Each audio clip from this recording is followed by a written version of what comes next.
Remember when forgetting where you put the keys meant you were just distracted, not worried? Or when walking into a room and blanking on why you were there felt more funny than frustrating? These moments used to come and go. Now, somewhere around midlife, they tend to stick a little longer and carry a little more weight. You might brush it off with a laugh, midlife brain, but a quieter thought sometimes creeps in. Is this just aging, or is something more going on? Here's the thing.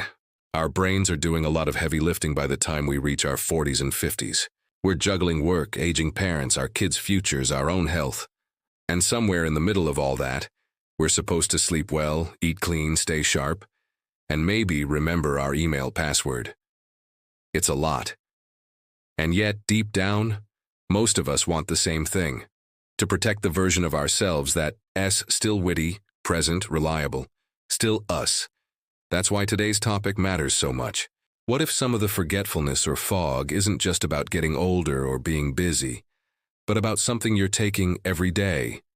It's a possibility many people overlook. Certain medications, ones commonly prescribed after 60, can quietly interfere with how well your memory works. Not in a dramatic movie-style memory loss way, but in subtle shifts. Trouble finding words, slower recall, misplaced focus. And you don't have to be 65 yet to start thinking about this. Midlife is the perfect window for understanding what's ahead and making gentle course corrections. Not because you need to worry, but because you deserve to know what's shaping your future wellness. Especially if you're already helping parents or older loved ones manage their prescriptions. Their clarity matters too. So in this video, we're walking through 4 common medications that may affect memory after 65. Not to scare you, but to equip you. Because the more you understand, the better you can talk with your doctor, support loved ones, and make choices that align with the life you want to live now, and well into the years ahead. And if you're new here, welcome. We cover the health and lifestyle topics that matter most once the candles on your cake start crowding the edges a bit. If you haven't yet, tap subscribe and hit the bell so you don't miss the practical, doable tips we're sharing each week. It helps more than you know. Not just for me and this channel, but for the growing community of wise, kind people like you who are choosing to age on their own terms. And if this video hits home, give it a like, share it with someone who's navigating the same season, and drop a comment to let us know what topics you'd like support with. We read every single one. Now let's talk about one of the medications most often linked to memory issues in older adults: anticholinergics. You may not recognize that name, but they're everywhere. Over-the-counter sleep aids, allergy medications, bladder control prescriptions, they all can fall into this category. They work by blocking a certain neurotransmitter called acetylcholine. Sounds technical, but here's the takeaway. Acetylcholine is critical for attention, learning, and memory. When it's reduced, so is your mental clarity. That afternoon haze, the names that take a beat too long to come, that faint, "Wait, what was I doing?" loop. This class of drugs can quietly fuel all of it. And yet, because these medications are so familiar, we often don't question them. We just assume they're safe because they're everywhere. But your brain chemistry doesn't care about a brand name or a glossy label. It responds to what's inside. That's why it's so important to talk with your doctor, especially if you're taking multiple meds, to see if an alternative exists or if it's time to reassess. Let's pause here and keep going. Because this is just the beginning of what's often hiding in plain sight. So we've started to peel back the layers on how everyday medications, ones we rarely question, can quietly affect our memory as we age. It's a bit unsettling, isn't it? Especially when these pills are the kind we may have tossed into our shopping carts for years without a second thought. But knowledge isn't about fear. It's about freedom. The freedom to choose more wisely, to ask better questions, to shape how we show up in the second half of life. Let's talk about another category that deserves your attention: benzodiazepines. Now, you may not recognize the name right away, but chances are you've heard of the brand names, things like Valium, Ativan, Xanax. These medications are often prescribed for anxiety, insomnia, or stress-related muscle tension. And let's be honest, life after 40 isn't exactly stress-free. Between career plateaus, shifting family roles, and the mental load of simply keeping it all together, it's no wonder people turn to something that promises relief. And for a short time, they often do help. They ease tension, slow racing thoughts, make sleep come a little easier. But here's the catch. Over time, especially with regular or long-term use, benzodiazepines can dull more than your nerves. They can dull your brain's ability to form new memories. You might feel calmer, but also fuzzier, less reactive, but also less sharp. That quick, what was I saying moment, the pause while searching for a familiar word, the creeping worry that your mind just isn't working like it used to. These aren't always signs of aging. Sometimes they're signs of what's happening under the surface, chemically. And what makes this even trickier is that many people are prescribed these medications in midlife and continue them into their 60s or 70s without much reassessment. Doctors mean well, but with time short and symptoms complex, some prescriptions quietly persist for years. Your body adjusts. Your brain, though, pays a price. The good news? There are often gentler alternatives. Cognitive behavioral therapy for sleep, non-habit-forming supplements, simple breathing routines that may sound too easy, but can reset your system when practiced with care. I'm not here to suggest cold turkey changes or to tell you what's right for your body, but I am here to invite curiosity, to say, if something feels off, speak up. Ask questions. Request a medication review. Because it's not just about memory, it's about presence, about keeping that spark of you, unmistakably you, alive in every conversation, every quiet moment, every day. And speaking of presence, let's talk about another surprising culprit that affects more people than you might imagine. Statins. Yes, the widely prescribed cholesterol-lowering drugs taken by millions across the world. For many, statins have been life-changing. They reduce risk of heart attack and stroke, and they're often the first thing doctors prescribe when LDL levels spike.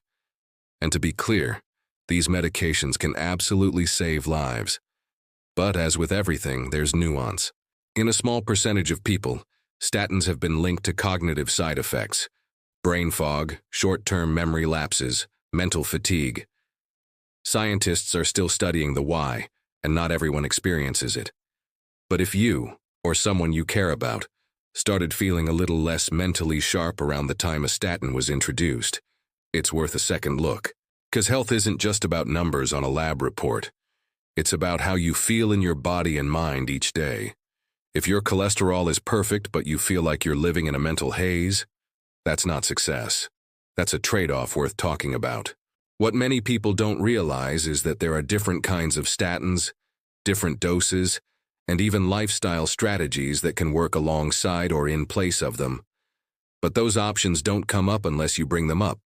So if this resonates with you, jot down a few notes before your next checkup. You have more influence than you think. Let's keep going, because there's still more to understand, and more ways to stay sharp, strong, and clear-eyed in the years to come. It's a strange thing, isn't it? How something meant to help us can, in small and quiet ways, start to hold us back. That's the tricky balance of modern medicine, an incredible gift, but one that asks us to stay alert, to pay attention to not just what a drug does on paper, but how it makes us feel in real life, especially as we move through our 50s and into our 60s, where every choice feels like it carries a bit more weight. Let's turn to another class of medications that almost always flies under the radar: anticholinergics. Now that might sound like a mouthful, but chances are they're already in someone's medicine cabinet right now. Anticholinergic drugs are used for all sorts of common issues: overactive bladder, allergies, sleep problems, even certain types of depression or motion sickness. Maybe it's that little pink antihistamine you take before bed, or a pill your parent takes to help with frequent bathroom trips at night. The trouble is, these medications block a key neurotransmitter called acetylcholine, basically a chemical messenger your brain uses to think, learn, and remember.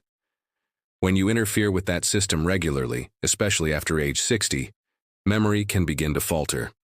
Focus slips. Words vanish. You start to second-guess your sharpness, or chalk it up to just getting older. But what if it's not aging, What if it's chemistry? Researchers have found a strong connection between long-term anticholinergic use and increased risk of cognitive decline, even dementia. That's not meant to scare you. It's meant to empower you. Because once you know which medications carry that effect, you can have a better conversation with your doctor. You can ask, is there a safer option? Could we try something else? Could we review this together? And here's where your life experience becomes a strength. You've already learned to question things that don't feel right. You've learned to advocate for your family, your team, your kids.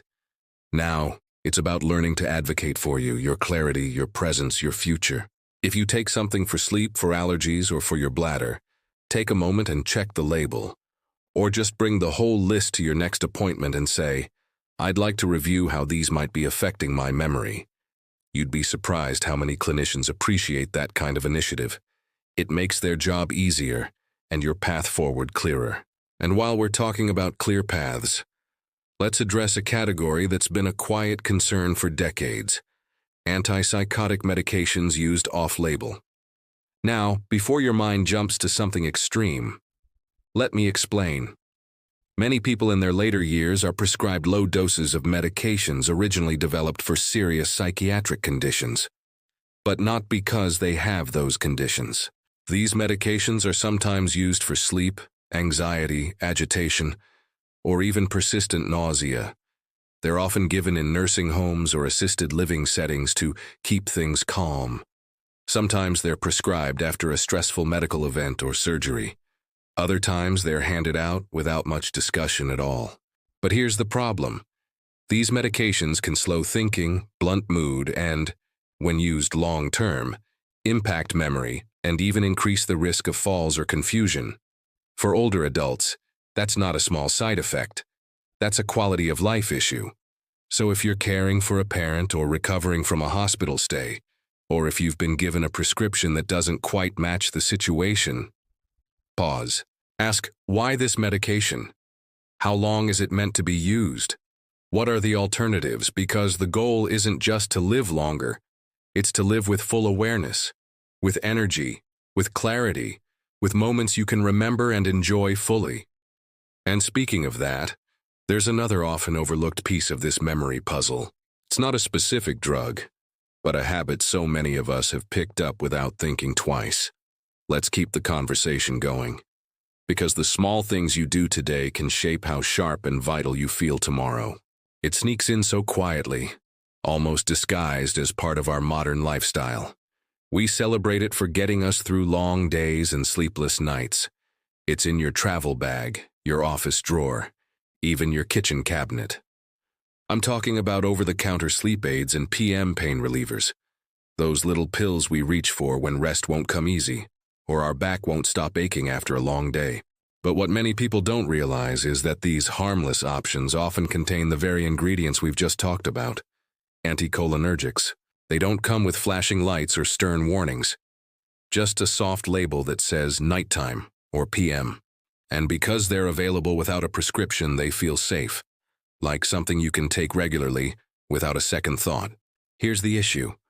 When these sleep aids become a nightly crutch, they start to interfere with the very thing they promise to help: deep, restorative rest. Instead of helping your brain unwind and reset, they can leave you groggy in the morning, foggy by lunch, and increasingly forgetful over time. That morning stiffness or mid-sentence pause, it might not be age. It might be your body trying to work through a chemical haze. But here's the good news. You can gently wean off that habit and reclaim your natural rhythm. Start by choosing just 1 or 2 nights a week to skip the pill. Focus instead on creating a calming wind-down routine. Dim the lights, power down screens. Read a few pages of something soothing. Herbal teas like chamomile or lemon balm can help. Gentle stretching, soft music, even just lying in bed and taking 5 slow, full breaths can send your brain the signal that you're safe and ready to let go. You don't need to overhaul your life. Just interrupt the pattern. Create little moments that invite better sleep, not force it. And as we wrap up this conversation, I want you to take a deep breath and remember something important. You are not powerless in this season of life. You are not at the mercy of memory loss or fog or the slow fade we're so often taught to expect after 60. You have the ability, right now, to make small, smart choices that protect your mind for years to come. You've already taken the first step by being here, by listening, by reflecting. You've opened the door to deeper conversations with your doctor. You've gained the language to ask better questions. And you've reminded yourself that how you feel matters. That your energy, your clarity, your presence in this moment is something worth protecting.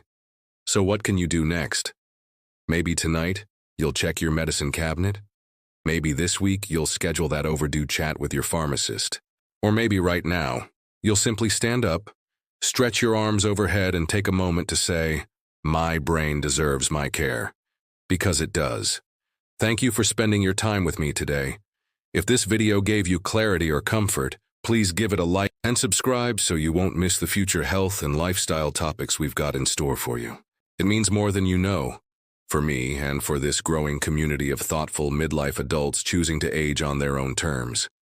And I'd love to hear from you in the comments. What's one medication or habit you've been curious about changing? Or one small step you're ready to take toward better brain health? You're not alone in this. We're walking it together. And trust me, midlife isn't the beginning of decline. It's the beginning of wisdom finally moving into the driver's seat. Let's keep growing. Let's stay sharp. And let's make these years count.